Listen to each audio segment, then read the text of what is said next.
Cine star కానీ politician కానీ ఎంత పెద్ద వ్యక్తి అయినా ఏ వ్యక్తి పైన అభియోగాలు వచ్చినప్పుడు ఆరోపణలు వచ్చినప్పుడు ప్రజలకు ఇబ్బంది కలిగినప్పుడు చట్ట ప్రకారం అతనిపైన కేసు నమోదైనప్పుడు 100% చర్యలు తీసుకుంటారు. అల్లు అర్జున్ ఎంత పెద్ద స్టార్ ఉన్నా ఏదున్నా తన వల్ల తను అక్కడ వచ్చిన దాని వలన ఇబ్బంది కలిగి ఒక ప్రాణాన్ని కోల్పోవడం జరిగింది, ఒక ప్రాణం పోవడం జరిగింది. దానికి సంబంధించి ఆయన పైన కేసు నమోదై దానికి సంబంధించి ఆయన అరెస్ట్ చేస్తే, ఎందుకంటే ఇప్పటివరకు కనీసం ఆయన కండోలెన్స్ చెప్పడం కానీ ఆ ఇష్యూ పైన స్పందించలేదు.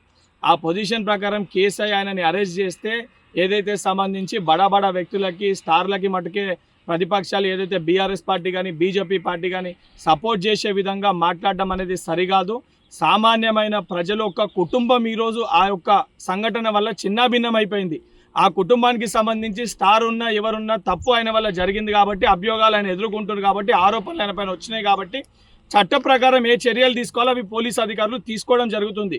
ఇప్పటికన్నా సిగ్గు తెచ్చుకొని ఏదైతే ప్రతిపక్షాలు బీజేపీ పార్టీ బీఆర్ఎస్ పార్టీ ఇటువంటి విషయాలపైన కాకుండా ప్రజల సమస్యలు ఏమన్నా ఉంటే వాస్తవానికి వాటిపైన అసెంబ్లీలో చర్చించండి తప్ప ఇటువంటి బడా వ్యక్తుల కోసము బడా నాయకుల కోసము స్టార్ల కోసము మీరు అండదండగా నిలబడితే రేపు పొద్దున తెలంగాణ ప్రజలు మిమ్మల్ని చెప్పులతోటి కొట్టే పరిస్థితి ఏర్పడుతుంది. Subscribe us and press the bell icon for more interesting updates.